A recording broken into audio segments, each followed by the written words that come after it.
The Golden Age, by Kenneth Grahame. Section 6. Sawdust and Sin. A belt of rhododendrons grew close down to one side of our pond, and along the edge of it many things flourished rankly.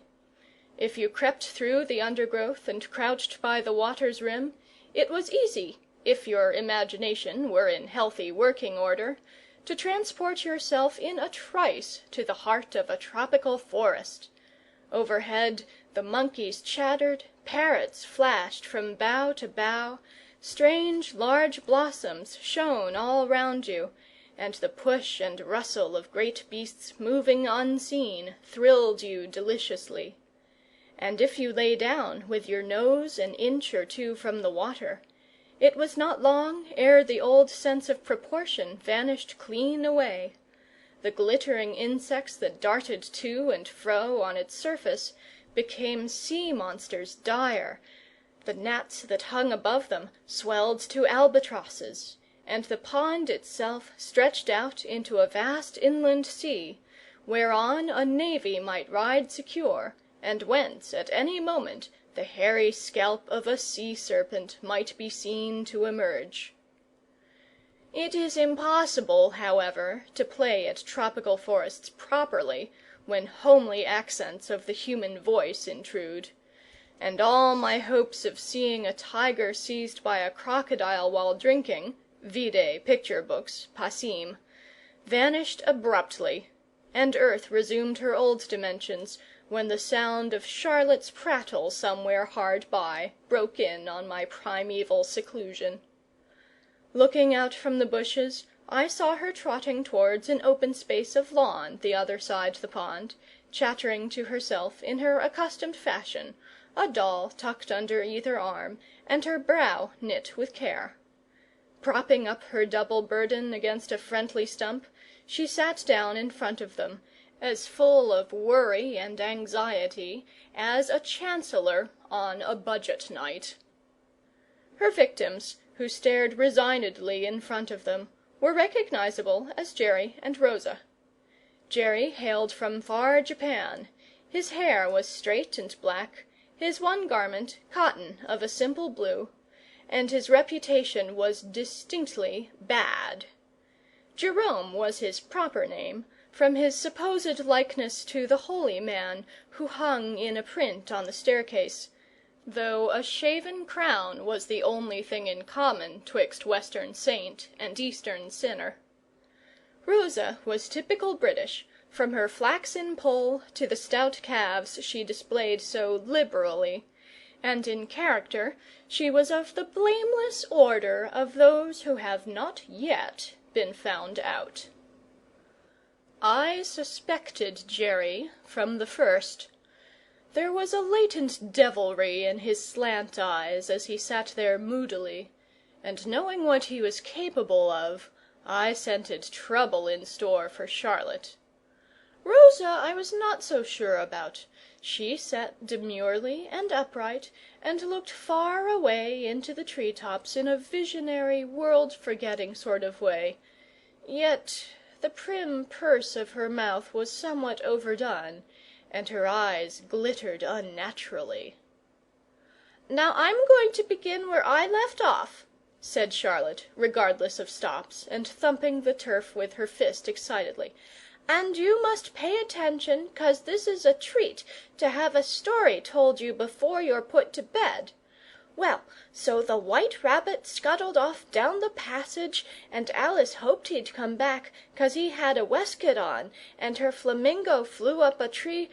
But we haven't got to that part yet. You must wait a minute. And where had I got to?"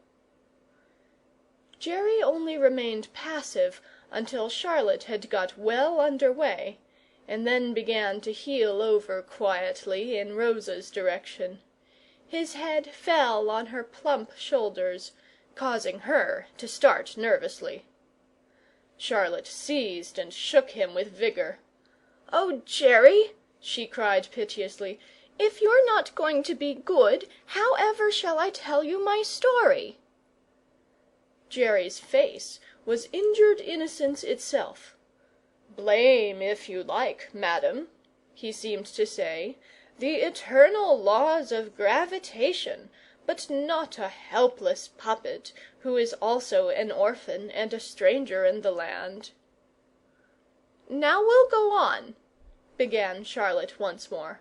"So she got into the garden at last. I've left out a lot, but you won't care, I'll tell you some other time. And they were all playing croquet, and that's where the flamingo comes in, and the Queen shouted out, 'Off with her head!'" At this point Jerry collapsed forward, suddenly and completely, his bald pate between his knees.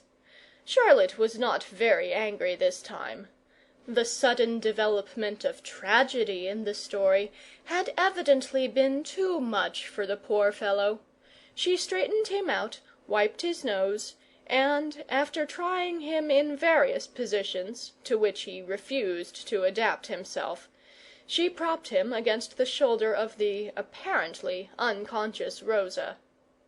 Then my eyes were opened, and the full measure of Jerry's infamy became apparent. This, then, was what he had been playing up for. The fellow had designs. I resolved to keep him under close observation. "If you'd been in the garden," went on Charlotte reproachfully, "and flopped down like that when the Queen said, 'Off with his head,' she'd have offed with your head.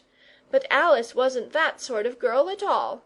She just said, 'I'm not afraid of you, you're nothing but a pack of cards.' Oh dear, I've got to the end already, and I hadn't begun hardly. I never can make my stories last out. Never mind, I'll tell you another one." Jerry didn't seem to care, now he had gained his end, whether the stories lasted out or not. He was nestling against Rosa's plump form with a look of satisfaction that was simply idiotic, and one arm had disappeared from view.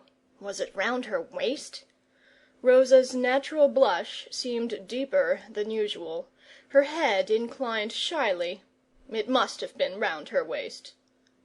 "If it wasn't so near your bedtime," continued Charlotte reflectively, "I'd tell you a nice story with a bogey in it. But you'd be frightened, and you'd dream of bogies all night. So I'll tell you one about a white bear. Only you mustn't scream when the bear says 'Row,' like I used to, 'cause he's a good bear, really." Here Rosa fell flat on her back in the deadest of faints. Her limbs were rigid, her eyes glassy. What had Jerry been doing? It must have been something very bad for her to take on like that. I scrutinized him carefully, while Charlotte ran to comfort the damsel. He appeared to be whistling a tune and regarding the scenery. If I only possessed Jerry's command of feature, I thought to myself, half regretfully, I would never be found out in anything. "It's all your fault, Jerry," said Charlotte reproachfully, when the lady had been restored to consciousness. "Rosa's good as gold except when you make her wicked. I'd put you in the corner, only a stump hasn't got a corner. Wonder why that is. Thought everything had corners. Never mind, you'll have to sit with your face to the wall. So. Now you can sulk if you like." Jerry seemed to hesitate a moment between the bliss of indulgence in sulks with a sense of injury, and the imperious summons of beauty waiting to be wooed at his elbow. Then, carried away by his passion, he fell sideways across Rosa's lap. One arm stuck stiffly upwards, as in passionate protestation. His amorous countenance was full of entreaty.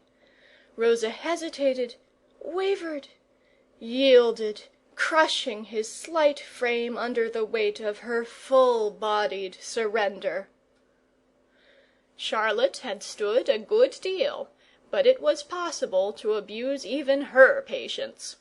Snatching Jerry from his lawless embraces, she reversed him across her knee, and then The outrage offered to the whole superior sex in Jerry's hapless person was too painful to witness; but though I turned my head away, the sound of brisk slaps continued to reach my tingling ears.